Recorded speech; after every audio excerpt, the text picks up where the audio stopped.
Hey everyone, welcome back. This is Lucid. We are jumping back into our game with Late Age Mictlan, and it is turn 18. So, last episode, if you recall, we lost a big battle with Utgard. I mean, we traded well, and if it were going to be a 1v1 with Utgard, I wouldn't really mind. But it's probably not going to be a 1v1, and we have some diplomacy here that will probably further indicate that. So, a message from Man. So he must have been looking at that battle. He must have had a scout and saw that I kind of lost it, and then being too cowardly to do anything on his own, he has decided to attack me then.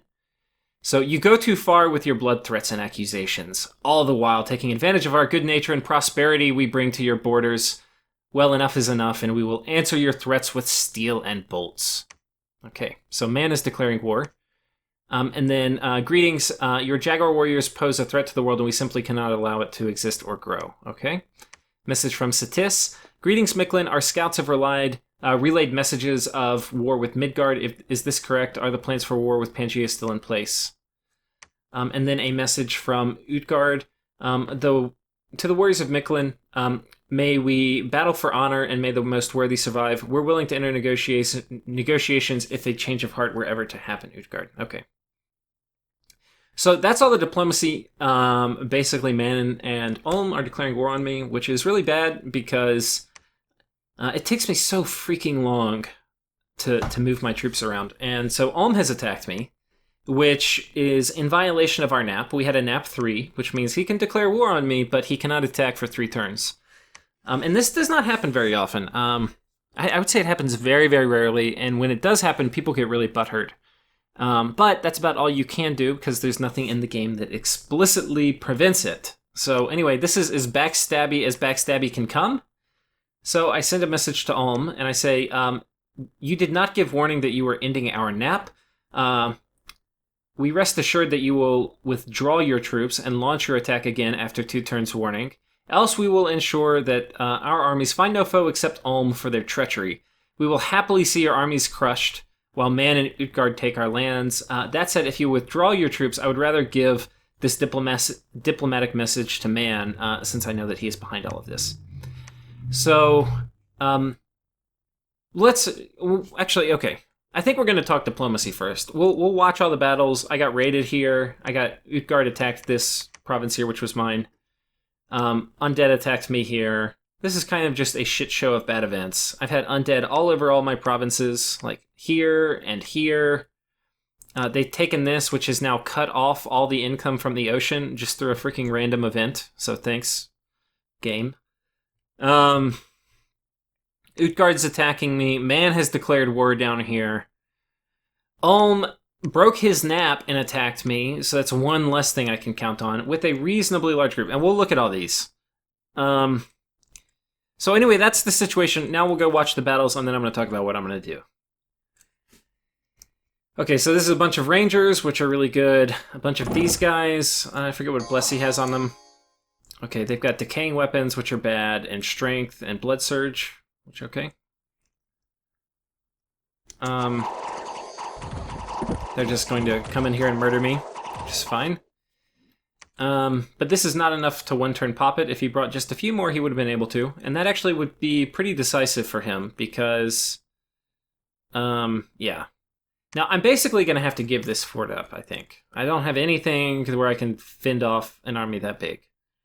He also attacked me here, which is a little annoying, with a Doom stack. It's like everybody has all their cap-only sacreds, and they're only going to attack me with them. It's kind of annoying.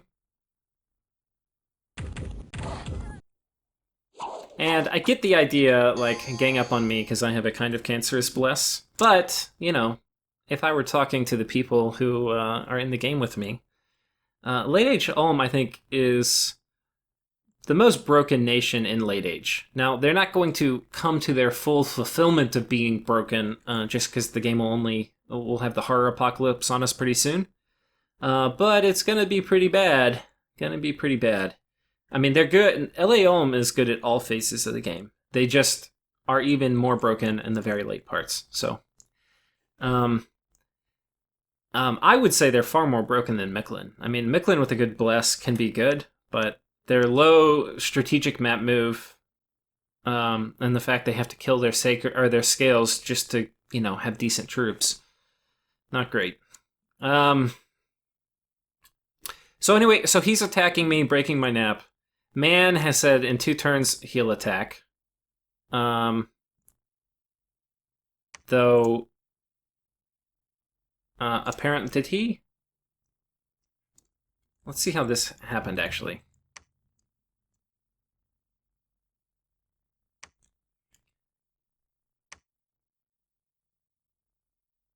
I can't remember, actually. You guys will remember better than me. I think Man told me a couple turns ago he's ending our nap, but that he wasn't going to attack, and then he just attacked. But I think that it's consistent with our nap. I can't remember. I might have to go back and check. But we can do it together, actually. Let's go back. I've got all the turns up here. That was turn, what, 18 or something? So Man would have probably ended it on 15. Okay, no message from him there. It was 14, I think. Oh, no. Let's check 16.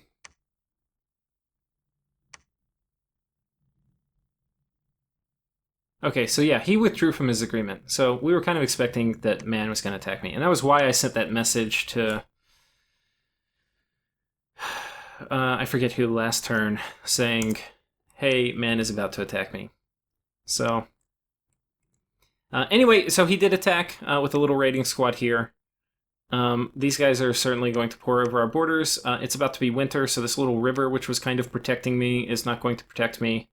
His little, hey, I got lucky with a random event and found a fort thing is churning out units that are going to hit me. So they've gotten nice events like a free level 3 fort.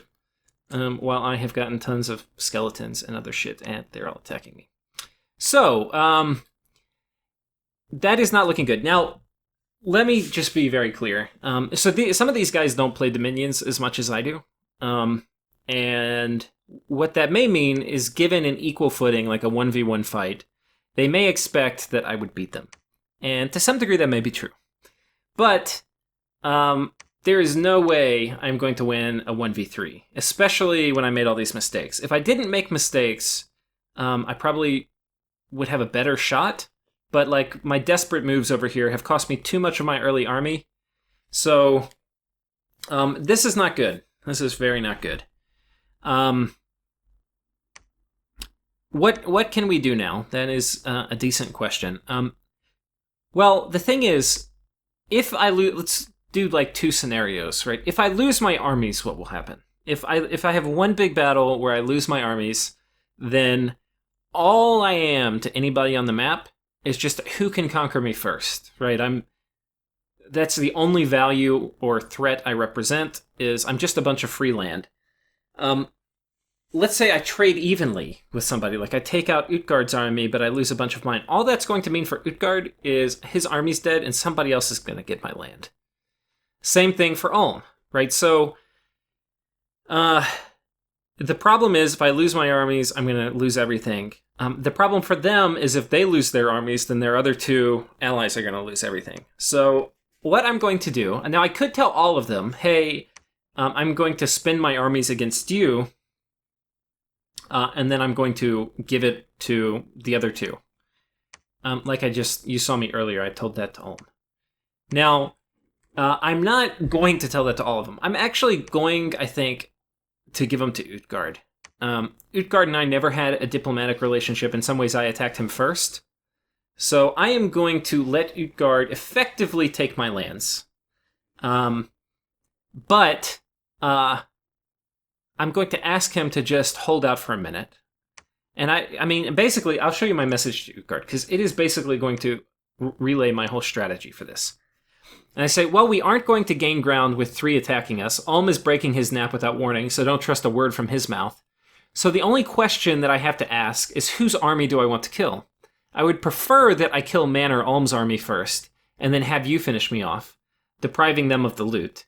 If you move your armies off my forts to allow me to kill some of their armies, we'll do as much damage as we can before they die, or before we die. I'd prefer to kill Man, since I know he's been organizing this Mictlan war, while speaking to me of peace. And Ulm, since he's broke his nap too without any warning, send me a message and let me know. And then please move armies off forts. Because I'm assuming he's going to attack me here, but I don't know. So, that is basically my strategy. I'm going to ask Utgard to just have a big castle storming army on my border that he can come and take my stuff. But I'm going to take everything I have left, and I'm going to just get a super scary army with 100 sacred units and a bunch of flyers. And we're just going to murder either Ulm or Man. And the thing is, if this happens, I have enough troops where I potentially could win decisively enough against both of them. You know, like, I would have to give up this fort probably, but then I can win decisively enough. If I can win decisively enough, I can turn this thing around, and then Utgard really won't continue attacking me. That's the best I can hope for. Yeah. So, the message I send to Man is basically along those lines, and I say we're going to focus our armies exclusively on you, or on Ulm, and give our lands to Utgard. Enjoy, treacherous humans. So that is a venom-filled message, which is exactly my plan. So, yeah, we are going to make sure Man and Ulm do not profit from this trickery. And I think, honestly, this is the only diplomatic way out. And it's probably not a diplomatic way out where I have a good game, but it's a diplomatic way out where I could survive, and it's also a diplomatic way out where I screw over the people who are trying to screw me over. Utgard, I think, just was kind of playing honorably. I do send a message to Satis also, and I say, if you want to make a move on Man, I would certainly benefit from it, and I believe his flank is open since all his troops are on my border. Okay, so that is that. Now, we'll actually go through and watch some of these things. So this is, he's just attacking my PD. He's got a pretty big army. This is not an army so big that I can't kill it, though.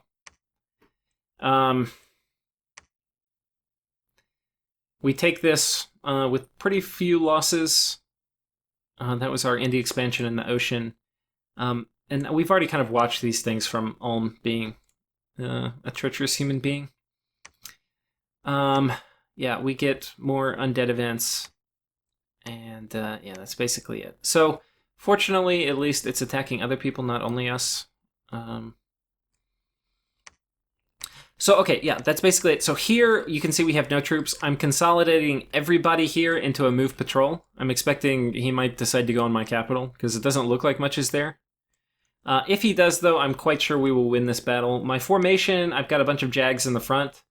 The formation I've done is I've got one line here, and then these guys to kind of bulk up the middle, and they'll kind of go fill in the gaps. These guys are on hold and attack rear, and hopefully they will murder all of the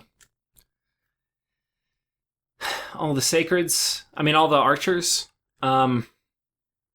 The spells we have, we've got basically just Divine Blessing going up, more Divine Blessing, so in some ways that's redundant, but whatever.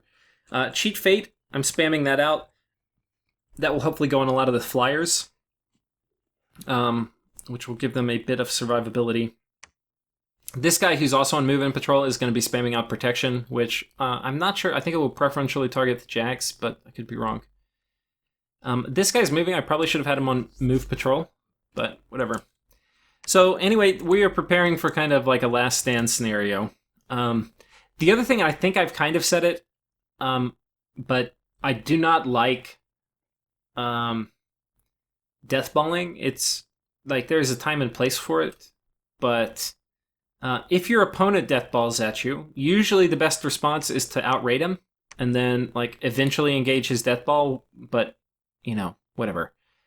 The problem is when you're getting 3v1'd, you cannot outrate somebody, and any forces you lose, you may not be able to replace, so you have to be very, very concerned about attrition if you're getting 3v1'd. So what that means is I'm basically going to be having to give up territory. And I have to be ultra concerned with attrition. So that means deathballing. Like, deathballing is something you do when you're worried about attrition, but not something you do when you're worried about economy. And right now I'm kind of like, screw economy, but I need to worry about attrition. This fort will be coming up soon, which will help us start getting income back from the oceans. So that will be nice. And I think that is about it for this turn. So you can see it is not looking good for the nation of Mictlan. I do have steel ovens too. That would be really cool. I should make some stuff here. In fact, I think I've been making sanguine dowsing rods in other places. I need to go ahead and build a lab here. But yeah, so it's a little tilty getting 3v1'd. It happens sometimes. Like, Mictlan is not a strong enough nation normally to warrant a 3v1, I don't think. Ulm is. Ulm's a strong enough nation, too. Utgard, I think, is stronger than Mictlan. But, whatever, it is what we're going to do. And I think we have the best diplomatic answer we can come up with now. This is, I think, the only kind of diplomatic general counter to getting 3v1'd. Or even getting 2v1'd. You have to be completely prepared to throw your armies at one person and then give all your territory to another, and that can effectively break their alliance. But you can only do that if you have armies. So, switching into army preservation mode, and yeah, we'll see what happens. Thank you guys for watching. See you next time.